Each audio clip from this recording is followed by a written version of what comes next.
په افغانستان کې پانګونې لپاره د ماګما ترکي شرکت د چمتووالي اعلان. د دې شرکت مسؤلینو د اوبو او انرژي وزارت واکپال عبداللطیف منصور سره په لیدنه کې ویلي دي په افغانستان کې د انرژي تولید پروژو پر سر پانګونې ته لیواله دي.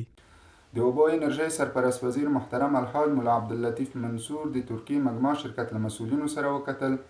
د لیدنې په جریان کې د نوموړي شرکت مسؤلینو په افغانستان کې د انرژي د تولید په برخه کې د پانګونې لپاره خپل لیوالتیا څرګنده کړه. د اوبو انرژي سرپرست وزیر هم د دوی له لیوالتیا هرکلی وکړ او وویل چې په افغانستان کې اوس مهال د پانګونې لپاره له هر اړخه زمینه چمتو شوې ده. د اوبو او انرژي وزارت واکپال د ترکي شرکت له دغه پریکړې څخه په هرکلي سره ټینګار کړی چې د مهال په افغانستان کې له هر پلوه د پانګونې زمینه برابره ده. ښاغلي منصور ډاډ ورکړی چې د اوبو او انرژي وزارت له دغه ترکي شرکت سره هر ډول همکارۍ ته چمتو دی.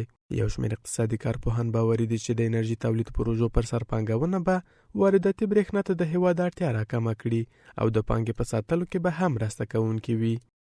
در صورتی که روی پروژه های تولید برق یا انرژی در افغانستان سرمایه‌گذاری صورت بگیره مسلماً که باعث کاهش واردات برق از خارج از کشور میشه و به لحاظ ظرفیت مالی یک نوع صرفه‌جویی صورت میگیره و ما دیگر نیاز نمی داشته باشیم که مبالغ انگفتی را از خارج از کشور برق خریداری بکنیم.